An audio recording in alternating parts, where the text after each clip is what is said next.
ప్రభునందు ప్రియమైన దేవుని బిడ్డలైన మీ అందరికీ యేసుక్రీస్తు నామములో శుభాభివందనాలు తెలియజేస్తున్నాను. ఈరోజు మన వాగ్దానము, మీరు దుఃఖింతురు గాని మీ దుఃఖము సంతోషమగును.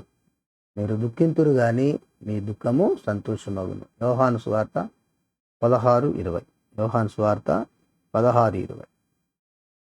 మీరు ఏడ్చి ప్రలాపింతురు గాని లోకము సంతోషించును.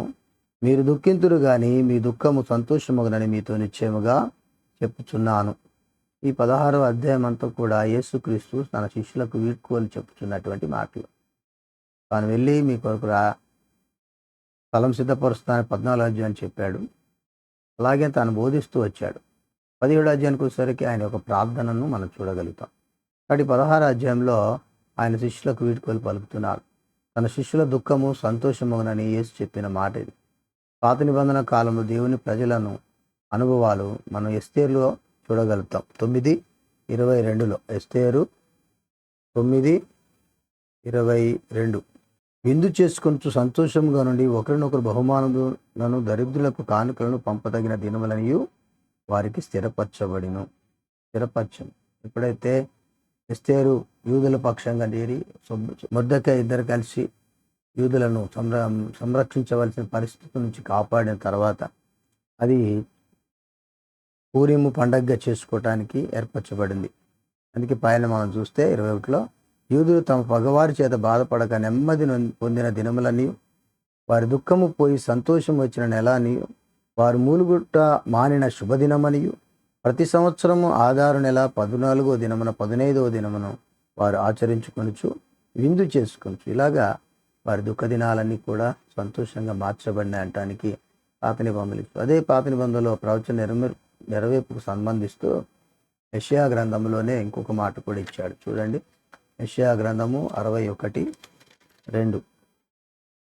యెహోవా హితవత్సరమును మన దేవుని ప్రతిదండ దినమును ప్రకటించుటకును, దుఃఖాక్రాంతులందరినీ ఓదార్చుటకును, సుయోనులో దుఃఖించు వారికి ఉల్లాస వస్త్రములు ధరింపచేయుటకును, బూడిదకు ప్రతిగా పూదండమును, దుఃఖమునకు ప్రతిగా ఆనంద తైలమును, భారభరితమైన ఆత్మకు ప్రతిగా స్తుతి వస్త్రమును వారికి ఇచ్చుటకును ఆయన నన్ను పంపి ఉన్నాడు. దుఃఖ దినాలు పోయి సంతోషం వచ్చే రోజులు మనం చూడగలుగుతాం పాత నిబంధనల ప్రకారం. ఇర్మియా గ్రంథంలో కూడా ఒక మాట చూడగలుగుతాం. చూడండి, 31:13. వారి దుఃఖమునకు ప్రతిగా సంతోషమిచ్చి వారిని ఆదరించెదను. విచారము కొట్టివేసి నేను వారికి ఆనందము కలుగజేతును. కనుక కన్యకలను, యవనులను, వృద్ధులను కూడి నాట్యమందు సంతోషించెదరు. దుఃఖాన్ని పోగొట్టి సంతోషాన్ని, నాట్యాన్ని వాళ్ళకి ఇస్తానని చెప్తున్నారు. కాబట్టి మన జీవితాల్లో కూడా మనము ఆయన శిష్యులమైతే, ఆయన విశ్వసించిన వారమైతే, ఆయన బిడ్డలమైతే మనకు కొంత దుఃఖం ఉండొచ్చు, ఏది కష్టం ఉండొచ్చు, శ్రమ ఉండొచ్చు. 10 దినములు శ్రమ కలుగును అని అన్నాడు.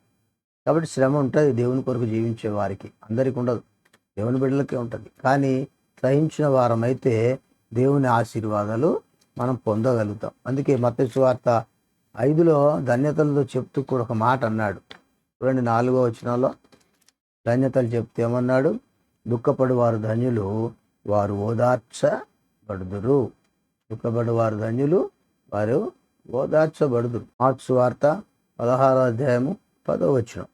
ఆయనతో ఉండిన వారు దుఃఖపడి ఏడ్చుచుండగా ఆమె వెళ్ళి ఆ సంగతి వారికి తెలియజేసింది. కానీ ఆయన బ్రతికి ఉన్నాడనియు ఆమెకు కనబడని వారు విని నమ్మకపోయిరి. కాబట్టి వారు దుఃఖపడుతుంటే సంతోష వారు తీసుకెళ్ళి మరీ చెప్తుంది ఆయన లేచి ఉన్నాడని చెప్పి. అని ఇంకా వారు నమ్మనటువంటి స్థితిలో ఉంటున్నారు. అందుకే పౌలు యాకోబు పత్రిక రాస్తూ యాకోబు పత్రికలో మనం చూడగలిగిన మాట చూడండి. యాకోబు పత్రిక 1వ అధ్యాయం 2వ వచనం. నా సహోదరులారా, మీ విశ్వాసమునకు కలిగి పరీక్ష ఓర్పును పుట్టించునని ఎరిగి మీరు నానా విధములైన శోధనలో పడినప్పుడు అది మహానందమని ఎంచుకొనుడి. వాటి శోధనలు సహించాలి, శోధనలో నిలిచి ఉన్న వారం కావాలి. 12వ వచనం చూడండి. శోధన సహించువాడు ధన్యుడు, అతడు శోధనకు నిలిచిన వాడై ప్రభు తన్ను ప్రేమించు వారికి వాగ్దానం చేసిన జీవ కిరీటము పొందును. కాబట్టి దుఃఖింతురు కానీ మీ దుఃఖము సంతోషమగును. అటు ప్రభునందు మేము ఆనందిద్దామనే ఆనందంతో మనం ముందుకు సాగుదాం. ఎబ్రిల్ రాసిన పత్రిక 12:3లో కూడా 4లో కూడా ఇలాంటి మాటలే ఉంటాయి. ఆయన ముందు ఎదుట ఉంచబడిన ఆనందం కొరకు అవమానమును సహించనని చెప్పి. కాబట్టి మనం సహించే వారంగా ఉంటే ఆనందాన్ని పొందగలుగుతాం. అట్టి కృప మనందరికీ దయచేయునుగాక. ప్రేమ నమ్మకం గల మా తండ్రి, నీ పాద స్తోత్రాలు నాయన. మా దుఃఖమును సంతోషంగా మలిచే గొప్ప దేవుడు తండ్రి. మా దుఃఖ దినములు సమాప్తి చేయగలవాడు నీవు మాత్రమే నాయన. దయతో కృపతో జ్ఞాపకం చేసుకుని విన్న బిడ్డలందరూ ఆ రీతిగా వాగ్దానం స్వతంత్రించుకొని నీలో వర్ధిల్లే కృప దయచేయమని యేసు పరిశుద్ధ నామమున వేడుకొంచున్నాను తండ్రి. ఆమేన్. మహాగణుడు, మహోన్నతుడు, నిత్య నివాసి అయిన క్రీస్తు యేసు యొక్క కృపా కనికరము కాపుదల మనందరికీ తోడయుండి నడిపించునుగాక. ఆమేన్.